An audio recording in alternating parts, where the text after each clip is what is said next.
Superfast news, आवाज जनसामान्यांचा। रेणुकादेवी गडावर Jio network नसल्यामुळे भाविक त्रस्त।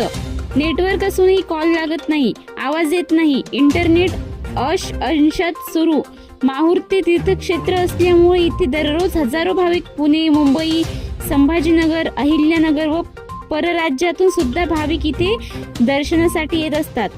त्यातच नेटवर्क कोणत्याही कंपनीचे गडावर पोहोचत नसल्यामुळे भाविकांना फोन पे, गुगल पे इत्यादी दुकानदारांना पैसे पे करण्यासाठी भाविकांची गोची होत आहे। एकमेकांना कॉल लागत नाही, कधी एका माणसाला आवाज येतो तर दुसरा हॅलो हॅलो करत असतो, त्यामुळे भाविक त्रस्त आहेत। शहरांमध्ये ही समस्या बहुतांश भागामध्ये जाणवत असूनही काही प्रमाणात इंटरनेट सुरू आहे। परिणामी दैनंदिन व्यवहार, व्यावसायिक व्यवहार, शासकीय कामकाज तसेच आपत्कालीन काळात महत्त्वाचा असलेला संवाद एकमेकांशी नेटवर्क अभावी होत नाही।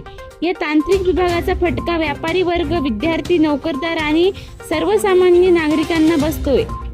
संपर्क आभारी अनेक महत्त्वाचे काम संपर्काभावी रखडलेले असून बँका, शासकीय कार्यालयीन कामकाज, शैक्षणिक संस्था, आरोग्य सेवेच्या कामासाठी नागरिकांना पर्यायी नेटवर्कचा आधार घ्यावा लागतोय।